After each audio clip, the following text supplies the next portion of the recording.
Hi friends, அனைவருக்கும் வணக்கம். எல்லாரும் எப்படி இருக்கீங்க? நாம் இன்றைக்கி அரிசி ஊற வைக்காமல் கடையில் வாங்குகிற பச்சரிசி மாவை பயன்படுத்தி எப்படி பஞ்சு போல் சாஃப்டான இடியாப்பம் செய்யலான்னு பார்க்கலாங்க. இந்த மெத்தடில் நீங்கள் இடியாப்பம் மாவை மிக்ஸ் பண்ணிங்கன்னா கொஞ்சம் கூட கைவலி இல்லாமல் ஈஸியாக செஞ்சிடலாம். வாங்க வீடியோக்குள்ளே போகலாம். அதுக்கு முன்னாடி நம்ம சேனலை சப்ஸ்கிரைப் பண்ணாத நண்பர்கள் ப்ளீஸ் சப்ஸ்கிரைப் பண்ணுங்கள், சப்போர்ட் பண்ணுங்கள். வாங்க வீடியோக்குள்ளே போகலாம். இதே மாதிரி ஹெவி பாட்டம் கடாய் அல்லது நான்ஸ்டிக் கடாய் எடுத்துக்கோங்க. அதில் நான் இன்றைக்கி 1 கப் கடையில் வாங்கின பச்சரிசி மாவு சேர்த்து விட்றேங்க. இடியாப்பம் மாவு, கொழுக்கட்டை மாவுலாம் சேர்க்கல, சாதாரண பச்சரிசி மாவு தான் சேர்த்துருக்கேன். நீங்கள் இடியாப்ப மாவு அல்லது கொழுக்கட்டை மாவு எது வாங்கினாலும் இதே சேம் ப்ராசஸை ஃபாலோ பண்ணிக்கோங்க. இப்போ ஸ்டவ் ஆன் பண்ணிவிட்டு ஃப்ளேமை சிம்மில் வச்சுருங்க. சிம்மில் வச்சுட்டு ஒரு 5 நிமிஷத்துக்கு நல்லா வாசனை வர்ற அளவுக்கு வறுத்து கொடுத்துருங்க.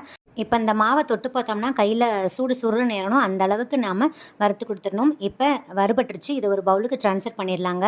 இப்போ ஹெவி பாட்டம் கடாய் எடுத்துக்கோங்க. அதில் நம்ம வறுத்து ஆற வச்ச பச்சரிசி மாவு 1 கப் எடுத்துக்கிறேங்க.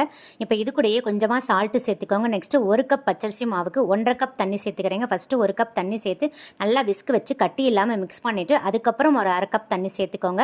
கொஞ்சம் இதில் தண்ணியோட அளவு கூடுனாலும் பரவாயில்லைங்க.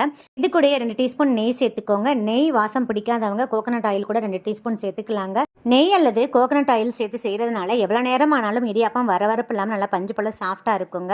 இப்போ ஸ்டவ் ஆன் பண்ணிக்கோங்க. நான் இவ்வளோ நேரம் ஸ்டவ் ஆன் பண்ணலை. ஆன் பண்ணிவிட்டு ஃப்ளேமை மீடியமில் வச்சுட்டு இதே மாதிரி விஸ்க் வச்சு கைவிடாமல் மிக்ஸ் பண்ணி கொடுத்துக்கிட்டே இருங்க. ஓரளவுக்கு கெட்டியாகி வரவும் ஃப்ளேமை கம்ப்ளீட்டாக சிம் வச்சுருங்க, இல்லாட்டி கட்டி பிடிச்சிரும். இப்போ நல்லா மிக்ஸ் பண்ணி கொடுத்துட்டே இருங்க. கடாயில் ஒட்டாமல் நல்லா பந்து போல் திரண்டு வரணும், அந்தளவுக்கு மிக்ஸ் பண்ணி கொடுத்துருங்க. பாருங்கள், இப்போ ஓரளவுக்கு நல்லா பந்து போல் திரண்டு வந்துருச்சு. இப்போ ஃப்ளேமை ஆஃப் பண்ணிடலாங்க. ஆஃப் பண்ணிவிட்டு இதே மாதிரி கையில் தண்ணி தொட்டிட்டு மாவை வந்து இதே மாதிரி உருட்டி பாருங்கள். இந்த மாதிரி உருண்டை பிடிக்க வந்துச்சுன்னா கரெக்டான பதத்தில் மிக்ஸ் பண்ணியிருக்கீங்கன்னு அர்த்தங்க. இப்போ நம்ம இதை ஒரு பவுலுக்கு ட்ரான்ஸ்ஃபர் பண்ணிடலாம். ட்ரான்ஸ்ஃபர் பண்ணிவிட்டு கை பொறுக்கிற சூடு வர்ற வரைக்கும் ஆற வச்சுருங்க. இப்போ பாருங்கள், கை பொறுக்கிற சூட்டில் இருக்குது. இது லைட்டாக மிக்ஸ் பண்ணி கொடுத்துட்டா போதுங்க. பாருங்கள், மாவு எந்தளவுக்கு நல்லா சாஃப்டாக இருக்குன்னு.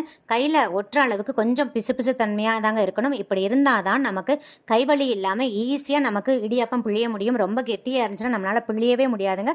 ஸோ கொஞ்சம் இந்த மாதிரி பிசு பிசுப்பாக தான் இருக்கணும். ஸோ இந்த அளவுக்கு மிக்ஸ் பண்ணிக்கோங்க.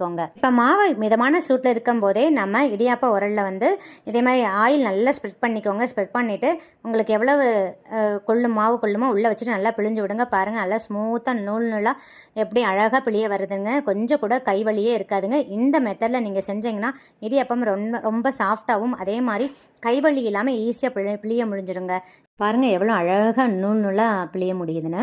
கொஞ்சம் கூட கஷ்டம் இருக்காதுங்க. இப்போ இந்த மாவை மிச்சம் இருக்கிற மாவை வேஸ்ட் பண்ணாமல் இதே மாதிரி உருண்டைகளாக உருட்டி இதே தட்டில் வச்சு விட்டுருங்க. இப்போ இட்லி பாத்திரத்தில் தண்ணி இந்த அளவுக்கு கொதிச்சதுக்கு அப்புறம் தாங்க நம்ம இடியாப்ப தட்டை உள்ளே வைக்கணும். உள்ளே வச்சு க்ளோஸ் பண்ணிடுங்க.